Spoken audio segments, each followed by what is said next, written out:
Was there any delay in Warner Brothers exercising the option to cast Ms. Heard in Aquaman 2? Yes, there was. How long a delay was there? I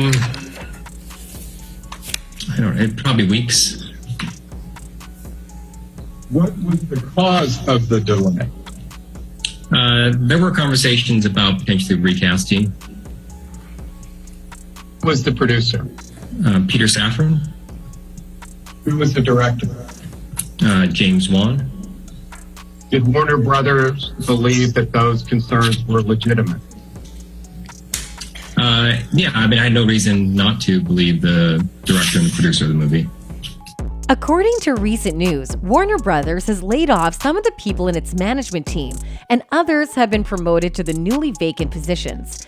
On the other hand, Johnny Depp fans are convinced that this decision was heavily influenced by Amber Heard, and that this is an attempt to get back at those who did not support her through her legal battle with Depp. But how could this be true? And if so, what are fans doing about it? Before anything else, it's important to keep in mind that initially Amber Heard was already on the verge of getting fired by Warner Brothers due to some very suspicious reasons. One of the reasons why Warner Brothers was considering firing her is the fact that she involved them in her court case with Johnny Depp. This happened despite Warner Brothers' request to stay out of Heard's personal matters, including being dragged into court. Heard involved producers, cast, and crew of the superhero film in her countersuit against Depp and Waldman, forcing the studio to issue a statement clarifying that Johnny Depp had nothing to do with the studio's decision to distance itself from the actress. An anonymous source claiming to be involved in production revealed that Warner Brothers had planned to cut Amber Heard out of Aquaman and the Lost Kingdom. By involving Warner Brothers in this mess, she has done irreversible damage to the film, which we think will have a terrible influence on its box office success, the insider claimed. They continued, while the studio was at odds with Ms. Heard after filming Wrapped, Warner Brothers had no intention on cutting her from the movie, but that has since changed. The insider also pointed out that Warner Brothers had taken note of the public's tremendous support for Johnny Depp during his defamation trial against Amber Heard and concedes that excluding her from Aquaman 2 would absolutely be in the studio's best interests. The studio is concerned that the film may be boycotted in cinemas, especially after they witnessed the overwhelming support coming in from fans and colleagues of Depp throughout this trial, and they've admitted that cutting Amber Heard is absolutely in their best interest. In addition to this, the studio was also getting concerned about the non-existent chemistry between Jason Momoa and Amber Heard, the two main actors in Aquaman. According to Walter Hamada, president of DC Films at Warner Brothers, lack of on-screen chemistry between Amber Heard and Jason Momoa led to Heard's role being reduced in the Aquaman sequel. Hamada testified in a video deposition that there were chemistry concerns between the co-stars after the wrap of the first movie, which hit theaters in 2018. Hamada also testified the film looked into possibly recasting Heard to find someone who had more of an on-screen chemistry with Momoa. Imagine having no chemistry with Jason Momoa. Well, aside from that, a source also alleged that Amber would be replaced by Emilia Clarke due to health and fitness concerns. Amber Heard did not pass her physical examination. She's put on some pounds and is in terrible shape. There's a clause in her contract which says she's required to be in good form ahead of shooting, and she violated that, the source revealed. What, if any, creative concerns did Warner Brothers have about casting Amber Heard as Mera in Aquaman 2? It was the concerns that were brought up at the wrap of the first movie, production of the first movie, which is the issue of chemistry. Did the two have chemistry?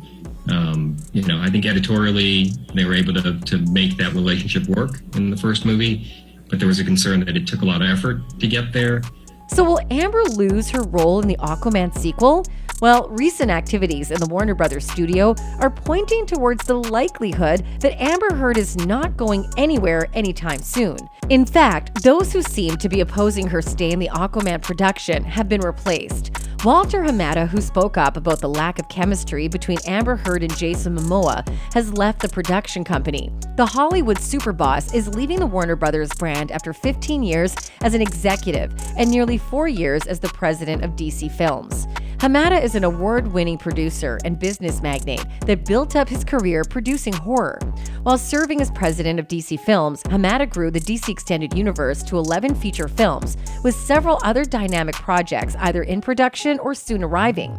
Deadline reported that Warner Brothers Discovery boss David Zaslav has reinvented the management team while serving as CEO of the company, and Hamada is the fifth film executive to be shown the door. It's been reported that Zaslav was looking for a candidate that could emulate the success Kevin Feige has had with the Marvel Cinematic Universe. The world-building talents like Feige are few and far between.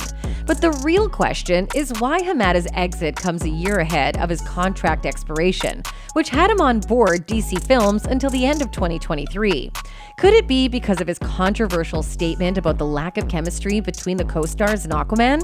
Well, Hamada was not the first person to be shown the door by Warner Brothers. Earlier on, Courtney Valenti, president of production and development for Warner Brothers Pictures, also stepped down in the midst of Zaslav's reinvention of the WB management team. Leaving WB after 33 years was not an easy decision to make. Reflecting on my time at Warner Brothers, I feel extraordinary pride in what my colleagues and I have contributed to the studio and to the big screen, and tremendous gratitude for the time spent with them and some of the most dynamic and creative icons of cinema, Valenti said in a statement in September. I want to thank David Zaslav, Mike DeLuca, and Pam Abdi for their support as I begin my next chapter. They are passionate about storytelling, cinema, filmmakers, and especially the theatrical experience.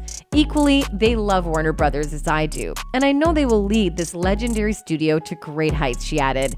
Valenti's exit was announced on September 2nd by Michael DeLuca and Pamela Abdi, co-chairs and CEOs of Warner Brothers Pictures Group. She was promoted to president of production and development in 2017, as she reported then to Warner Brothers president and chief creative officer Toby Emmerich.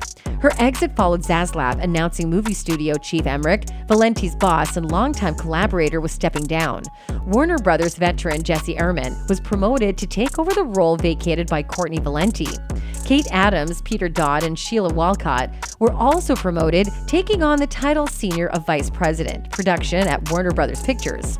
This new leadership team highlights a new era at Warner Brothers Pictures, DeLuca and Abdi said in a statement before adding, "These executives are all smart, super talented, and have great taste and instincts. Over his career at the studio, Jesse has compiled a terrific filmography and demonstrated he's the right choice to head up our production and development team. Kate, Peter, and Sheila are all proven, highly creative development executives with relationships and skill sets that complement each other. With this team, we're well positioned to continue Warner Brothers Pictures' 100-year legacy of success." Another person who was promoted was Parul Agrawal. The longtime drama executive at Warner Brothers Television has been promoted to SVP and head of drama development. Reporting to Clancy Collins White, EVP and head of development, she succeeds Lee London Redman, who left in July to become president of Berlanti Productions. Agrawal, whose promotion from VP Drama Development was finalized before the week's round of layoffs at Warner Brothers, TV Group will spearhead the creation of WB TV drama series, limited series, and movies for Warner Brothers, Discovery's HBO Max, external streaming services, cable, and the broadcast networks. The decision by Warner Brothers to let go people like Hamada, who advocated for Heard being replaced in the sequel, might potentially mean that Amber's spot in the Aquaman sequel is safely guaranteed. However, firing those who spoke against Heard might be a bad judgment call by the Warner Brothers management, seeing that this action might cause an uproar among the Johnny Depp fans, who have constantly threatened to boycott the Aquaman film if Amber is not replaced. Earlier on in June, the hashtag Boycott Aquaman 2 was trending, and fans were actually inciting each other to boycott the Aquaman sequel after rumors of Amber's increased screen time in the film resurfaced. The uproar got even louder after Amber Heard lost the defamation case against Johnny Depp. I wonder if he realizes that it's the fans that make or break a movie. Peter Safran commented on the growing appeals to remove Heard from the movie. "I don't think we're ever going to react to, honestly, pure fan pressure," one fan wrote, referring to Peter Safran's comment on not replacing Amber in the franchise. So Warner Brothers fires Johnny Depp from Fantastic Beasts because Amber Heard pointed the finger at him. But Amber Heard gets her screen time doubled in Aquaman 2, despite being proven a malicious liar and domestic abuser in a court of law? Wow. Good to know. I will boycott Aquaman too, a second fan added. But now, we would love to hear from you. What are your thoughts on the recent Warner Brothers layoffs and appointments?